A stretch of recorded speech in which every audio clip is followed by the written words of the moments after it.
आपको ये इलेक्शन अपने हाथ में लेकर, आपको उम्मीदवार बनकर आपको ये इलेक्शन लड़के मुझको कामयाब करना है। और हमको जो गलत समझ ये शहर में कई लोग बना रहे हैं, उनकी गलत समझ भी दुरुस्त करने का काम आप लोगों को करना है। कुछ हद तक हमने उनकी गलतफहमी दूर कर दी, लेकिन बाकी की गलतफहमी, ये पार्लियामेंट का इलेक्शन कांग्रेस पार्टी हार जाती थी। अगर आप और हम नहीं होते कि मैं हर 2 महीने के अंदर मालेगांव आऊंगा, कि मेरा नुमाइंदा काम कर रहा है या नहीं कर रहा है। एक मजहबी आदमी सामने था और उसने भरपूर मजहब का इस्तेमाल किया। वो इलेक्शन आप लोगों ने भी अपनी आंखों से देखा। उस वक्त तो नौजवानों की एक बहुत बड़ी तादाद मेरे अपने खिलाफ रही, एक बहुत बड़ी तादाद मेरे अपने खिलाफ रही। और उसकी चंद वजह है कि उस वक्त हमारे मुखालिफ में जो सियासी पार्टियां एक जगह हो गई, एक मंच पर आ गई और हमारे खिलाफ में एक माहौल तैयार किया गया। नंबर 1। नंबर 2,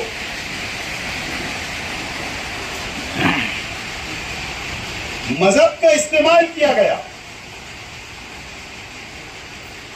एक मजहबी आदमी सामने था और उसने भरपूर मजहब का इस्तेमाल किया। नंबर 3, मजहब का इस्तेमाल ऐसा किया गया शहर के हर हलकों में हमारी मां बहनों के बड़े बड़े इज्तिमा करवाए गए। वहां पर हमारी मां बहनों के जहन साजी की गई और इज्तिमा के नाम पर दीन की बात बताने के साथ साथ आखिर में ओट मांगी गई। नंबर 4, हमारी मां बहनों को, नौजवानों को यह डराया गया कि मुल्क में नरेंद्र मोदी की हुकूमत एनआरसी लगा देगी, CAA का कानून लगा देगी, तो मुल्क के मुसलमानों को मुल्क से बाहर भेज दिया जाएगा।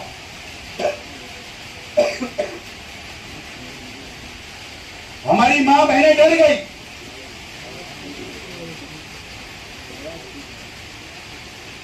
नंबर 5, अवैसी साहब मालेगांव आए। MIM के उम्मीदवार मुफ्ती साहब थे और जज्बाती बातें की गई, नौजवानों को वर्गलाया गया, मजहब के नाम पर, मिल्लत के नाम पर, और ऐसा जहन बना दिया गया कि अवैसी साहब ही इस मुल्क की मुसलमानों का मुस्तकबिल है। नौजवानों ने कुछ नहीं देखा, नौजवान भी जज्बात में आ गए, फैसला कर गए। अवैसी साहब ने ही कहा था कि मैं हर 2 महीने के अंदर मालेगांव आऊंगा, कि मेरा नुमाइंदा काम कर रहा है या नहीं कर रहा है, हिसाब लेने आऊंगा। 5 साल गुजर गए, एक मर्तबा भी अवैसी साहब मालेगांव नहीं आए। आपको धोखा दिया गया, आपको धोखा दिया गया, शहर की आवाम के साथ धोखा किया गया। अवैसी साहब नहीं आए। इनके MLA ने, मुफ्ती इस्माइल साहब ने, असेंबली के अंदर एनआरसी की मुखालफत नहीं की, आवाज नहीं उठाई, नौजवानों के मुस्तकबिल के बारे में आवाज नहीं उठाई। 12 नवंबर के अंदर कई नौजवान जेल में चले गए, कोई आवाज नहीं उठाई। फिलिस्तीन का झंडा लेकर ईदगाह के ऊपर नौजवान जाता तो एमएलए साहब ये बोलते कि इससे मेरा कोई ताल्लुक नहीं। मुकम्मल तौर पर धोखा दिया गया, लेकिन 5 साल करप्शन किया गया, 5 साल कौम को बेचने का काम किया गया, 5 साल करोड़ों रुपया रिश्वत ली गई। फिरका परस्त पार्टियों को एमएलसी राज्यसभा के लिए करोड़ों रुपया लेकर वोट दी गई और कौम का सौदा किया गया। सिर्फ 5 साल ये शहर के अंदर हुआ। ये आप नौजवानों को सोचना है, ये शहर का मुस्तकबिल आपके हाथ में है और मुझे उम्मीद है कि आप लोग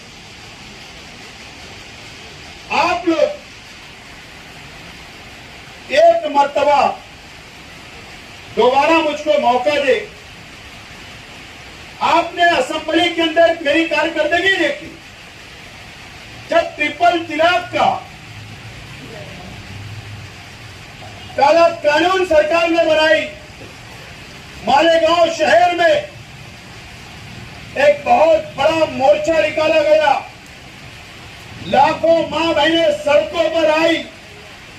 मैं उस वक्त शहर में नहीं था, मेरी जिम्मेदारी जहां पर थी, इस बुधवाई रोड के ऊपर मां बहनें लाखों की तादाद में रास्तों पर थी, तो मैं शहर का एमएलए था उस वक्त। मैंने उस वक्त महाराष्ट्र असेंबली का इजलास चल रहा था और मैंने ये सरकार को तवज्जो दिलाई कि मेरे शहर के अंदर लाखों मां बहनें रास्तों पर है और ट्रिपल तलाक का कानून हमको मंजूर नहीं है। यह आवाज पहुंचाने का काम मैंने किया। क्या मुसलमानों का रिजर्वेशन की बात हो, चाहे गौवंश के नाम पर मॉब लिंचिंग की बात हो, चाहे मुसलमान और दलितों के साथ अत्याचार की बात हो, हर मुद्दा मैंने असेंबली के अंदर उठाने का काम किया और मुझे मुकम्मल तजुर्बा हो चुका है, मुकम्मल तजुर्बा है। एक मर्तबा आप मौका दो, मैं आपको यकीन दिलाता हूं, इस शहर के नौजवानों को, ये शहर के अवाम को, एक मर्तबा मौका देकर मुझको दोबारा देखिए।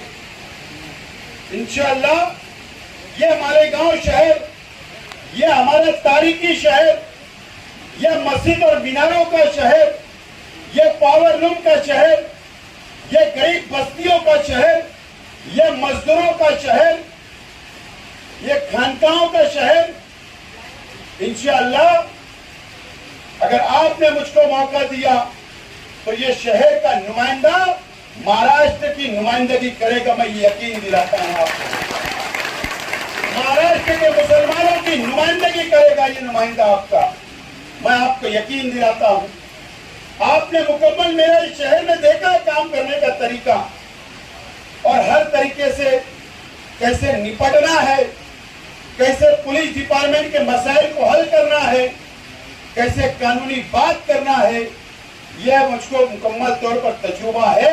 ये शहर ने भी देखा, आप भी देख रहे हैं और ये शहर को इस बात का यकीन होता चला जा रहा है। अगर आपका साथ, हमारे नौजवानों का साथ अगर मिल गया तो इंशाअल्लाह ये शहर का मुस्तकबिल बहुत रोशन होगा, मैं आज आपको यकीन दिलाता हूं। दोस्तों और साथियों, यकीन जानो, मैं आपको मुबारकबाद देता हूं, हमारे पार्टी के वर्करों को मुबारकबाद देता हूं। ये पार्लियामेंट का इलेक्शन कांग्रेस पार्टी हार जाती थी, अगर आप और हम नहीं होते तो पार्लियामेंट का इलेक्शन कांग्रेस पार्टी हार जाती। मुशारफ चौक के ऊपर महाराष्ट्र में बीजेपी की सरकार, शिंदे हुकूमत, मरकज में नरेंद्र मोदी की हुकूमत, उसके बावजूद भी जब हमने पहला जलसा पार्लियामेंट का लिया तो मुशायरा चौक पर बड़ी स्क्रीन लगाकर नरेंद्र मोदी जी की भी हमने वीडियो बताई, जो मुसलमानों के खिलाफ उन्होंने जहर उगलने का काम किया था। हमने अमित शाह की भी तकरीर बताई, जो अमित शाह ने जहर उगलने का काम किया था। हमने योगी की भी वीडियो बताई, हमने दादा भुसे साहब की भी वीडियो बताई। ये बहुत बड़ा काम था, किसी की हिम्मत नहीं है इन लोगों की वीडियो बताना स्क्रीन लगाकर। हमने बताई, शहर का माहौल हमने तब्दील कर दिया। हमने शहर के माहौल जो दबा हुआ था हमने उठाने का काम किया, और उसी दिन ये शहर का इलेक्शन खड़ा हो गया और शहर की आवाम बेदार हो गई, और शहर ने कांग्रेस पार्टी का नुमाइंदा पार्लियामेंट के अंदर भेजने का काम किया। ये सिर्फ हमारी अपनी क्रेडिट है। और आपको पता है, जो कांग्रेस का काम कर रहे थे, मैं भी जल्द से मैं बताऊंगा, एक एक वक्त बहुत है, एक एक का समाचार लूंगा, बताऊंगा शहर के आवाम को कि पार्लियामेंट के इलेक्शन के वक्त नासिक का कौन सा एक कोंकणी लीडर आया हुआ था बीजेपी का, पार्लियामेंट के इलेक्शन के वक्त कौन से शहर के हमारे मुखालिफ लीडरान की कौन कौन सी जगह के ऊपर कैंपों में कौन मिला, सटाने के अंदर कौन मिला, ये सब बताऊंगा कि बीजेपी से कौन कौन मैनेज था, कौन कौन मैनेज था बताऊंगा। क्यों वोट परसेंटेज कम हो जाए,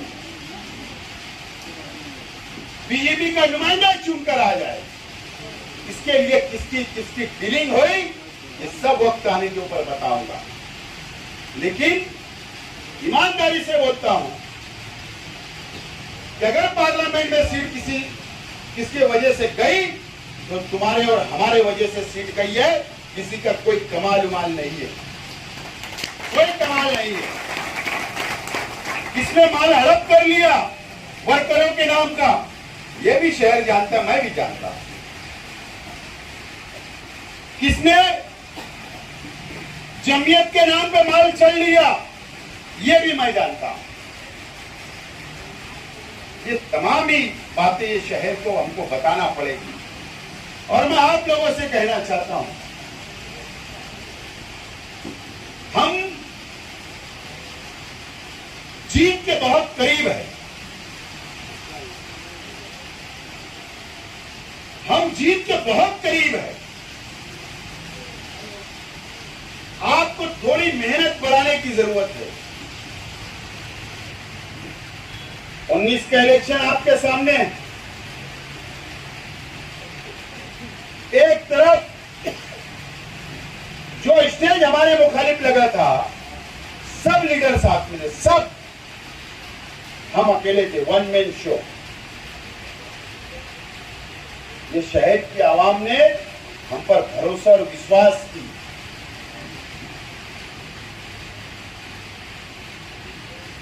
अवैसी की पार्टी का उम्मीदवार, अवैसी साहब माले गांव में सब लीडर माले हमारे मुखालिफ में एक मंच पर एक मजहबी शख्सियत, इतने मुद्दे हमारे खिलाफ में बनाए गए, इतने लोग एक जगह हुए, लेकिन 78,000 आवाम ने हमको वोट दिया था। 78,000। हमारी बहुत कमजोरियां थी उस वक्त, बहुत गलतियां थी, बहुत खामियां थी, बहुत नाराजगी थी। उसके बावजूद भी 78,000 वोट हम लोग कहीं नहीं इसके लिए ये इलेक्शन जीतने के लिए 20,000 वोट आप सिर्फ इसमें मजीद बढ़ा दीजिए, 20,000 वोट, इंशाअल्लाह जीत हमारी होगी। 20,000 वोट बढ़ा। और जो हालात आप भी देख रहे हैं, माहौल आप भी देख रहे हैं, जो कल हमारे साथ नहीं थे आज वो हमारे साथ है, अल्लाह का करम है।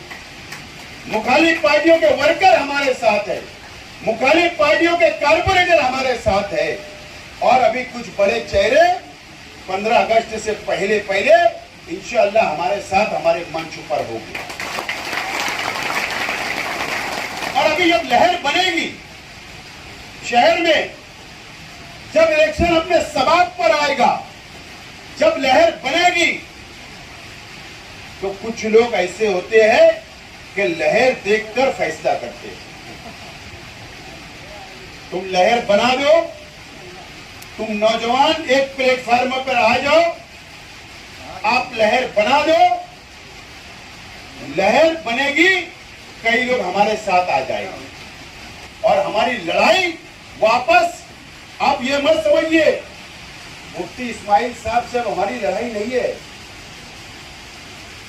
अब आपको मुल्क के अंदर अब ये तारीख इतना है कि हमारे खिलाफ में अगर एमआईएम के एमएलए 27,000 वोट से चुन कर आए, तो अब हमारा मुकाबला जब अवैसी साहब आएंगे तो ऐसा समझना उनसे हमारा मुकाबला है। अवैसी साहब, तुम्हारी पार्टी का पार्सल 19 में आया था और नौजवान वो पार्सल आप वापिस कर दो।